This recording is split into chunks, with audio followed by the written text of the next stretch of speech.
Assalamualaikum warahmatullahi wabarakatuh. Salam sejahtera bagi kita semua.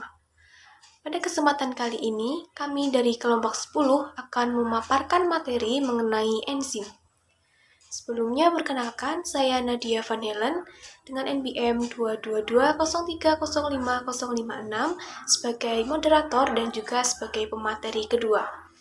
Selanjutnya yaitu saya ditemani oleh rekan-rekan saya, yaitu ada Mbak Inayatul Aini dengan NPM 22103050228 sebagai pemateri ketiga, dan juga terdapat Mbak Novianti Lestari dengan NPM 222030504 sebagai pemateri pertama.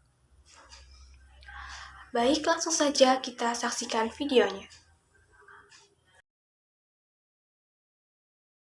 Baik, yang pertama yaitu enzim. Enzim adalah senyawa kimia berupa protein yang berperan sebagai biokatalisator, di mana bio adalah makhluk hidup dan katalis adalah zat kimia yang dapat mempercepat reaksi.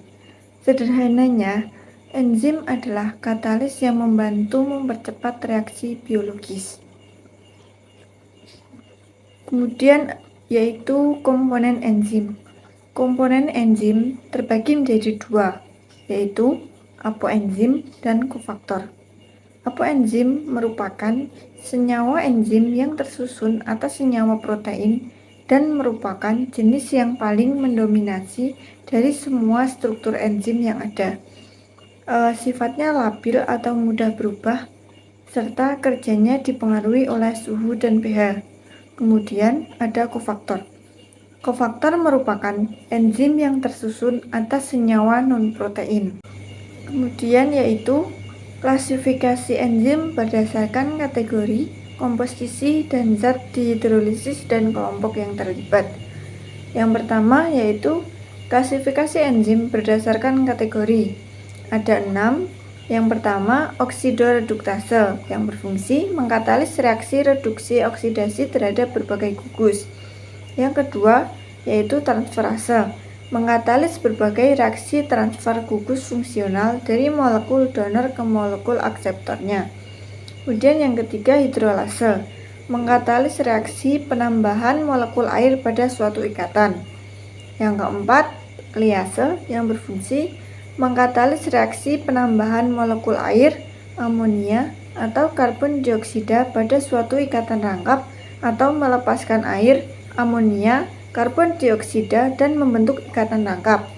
Yang kelima yaitu isomerase, mengkatalis berbagai reaksi isomerisasi, antara lain isomerisasi L menjadi D reaksi mutase. Yang terakhir yaitu ligase, mengkatalis reaksi di mana dua gugus kimia disatukan atau diikatkan dengan menggunakan energi yang berasal dari ATP. Kemudian, klasifikasi enzim berdasarkan komposisi kimia. Enzim berdasarkan komposisi kimianya telah diklasifikasikan ke dalam 3 kategori, yaitu molekul enzim yang terdiri dari hanya protein, misalnya pepsin, tripsin, urease, papain, amilase, dan lain-lain. Kemudian yang kedua, molekul enzim yang mengandung protein dan kation, misalnya karbonat anhidrase, arginase, tirosinase, dan lain-lain. Yang ketiga yaitu enzim molekul yang mengandung protein dan senyawa organik non-protein dikenal sebagai kelompok prostetik. Kemudian ada klasifikasi enzim berdasarkan zat dihidrolisis dan kelompok yang terlibat. Ini dibagi menjadi 3 juga. Yang pertama yaitu enzim hidrolisis karbonat. Ada glikosidase selulase, amilase, sukrase, laktase, dan maltase. Yang kedua yaitu ada glukorinidase. Kemudian enzim hidrolisis protein dibagi menjadi 2, ada ikatan peptida yaitu endopeptidase, eksopeptidase, dipeptidase, dan tripeptidase. Yang kedua yaitu non-peptida berkaitan dengan amidase, urease, dan arginase. Yang terakhir yaitu enzim lipase menghidrolisis lipid, esterase, dan lecitinase. Selanjutnya yaitu terdapat cara kerja enzim ya teman-teman. Nah, di sini enzim itu bekerja secara spesifik dalam mengkatalisis suatu reaksi. Enzim memiliki sisi aktif, yaitu sisi yang melakukan fungsi pengarahan, pengikatan, dan katalis. Sisi aktif ini biasanya berupa celah asam amino yang khusus. Cara kerja enzim dibagi menjadi dua.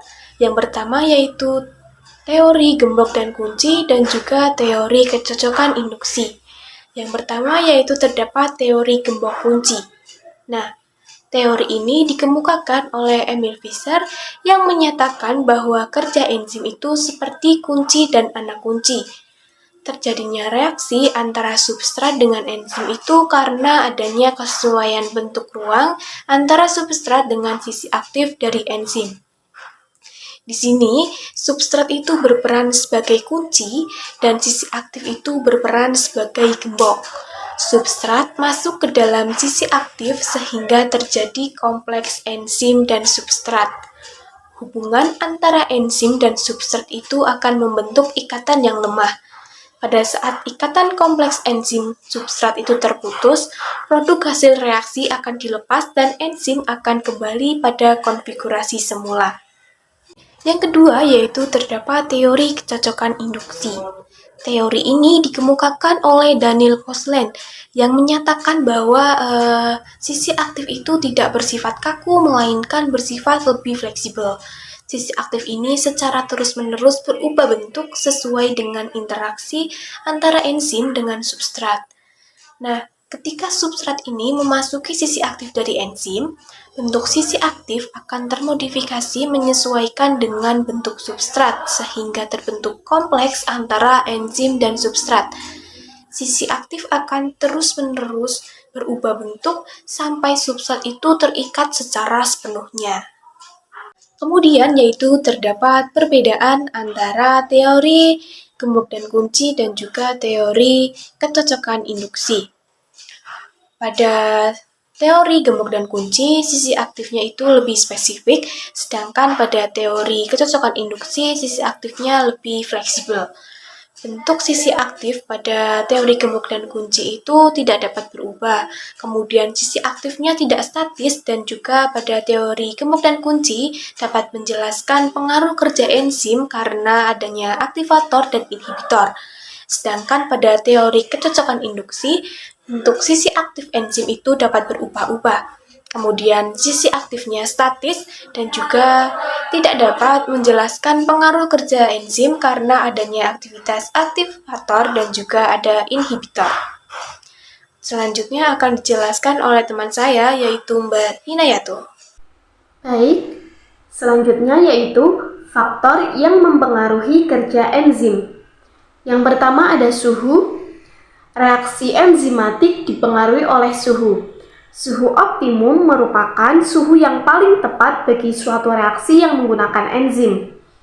Suhu yang semakin tinggi menyebabkan enzim mengalami denaturasi, yaitu perubahan struktur kimia enzim yang mengakibatkan enzim rusak dan tidak dapat menjalankan fungsinya. Apabila suhu di lingkungan enzim sedikit menurun, maka terjadi inaktivasi enzim atau efektivitas enzim cenderung akan melambat. Faktor selanjutnya yaitu ada pH atau derajat keasaman. Perubahan pH mempengaruhi perubahan sisi aktif enzim, sehingga menghalangi penggabungan substrat dengan sisi aktif enzim. pH rendah atau pH tinggi juga dapat menyebabkan terjadinya proses denaturasi yang mengakibatkan menurunnya aktivitas enzim. Faktor selanjutnya yaitu ada konsentrasi enzim. Konsentrasi enzim berbanding lurus dengan kecepatan reaksi. Semakin besar konsentrasi enzim, maka semakin cepat reaksi. Kemudian ada konsentrasi substrat. Laju suatu reaksi enzim akan meningkat seiring dengan penurunan konsentrasi substrat. Ketika konsentrasi substrat semakin banyak, kerja enzim akan menurun, sehingga dibutuhkan penambahan enzim untuk mengatasinya. Jadi, semakin banyak substrat tidak dapat meningkatkan kecepatan reaksi. Faktor selanjutnya yaitu ada aktivator. Aktivator merupakan molekul yang mempermudah ikatan enzim dengan substrat dan dapat mempertinggi aktivitas suatu enzim. Aktivator lebih dikenal sebagai kofaktor, yaitu molekul non-protein yang berikatan dengan substrat untuk mengaktifkan enzim. Kemudian ada inhibitor atau kebalikan dari aktivator, yaitu molekul yang menghambat ikatan enzim dengan substrat. Inhibitor itu ada dua, yaitu inhibitor kompetitif dan inhibitor non-kompetitif. Inhibitor kompetitif bersaing dengan substrat untuk menempati sisi aktif enzim, sehingga enzim tidak dapat menghasilkan kompleks substrat enzim. Sedangkan inhibitor non-kompetitif menempel pada sisi aktif enzim, menyebabkan substrat tidak dapat menempel. Sekian pemaparan materi dari kelompok kami.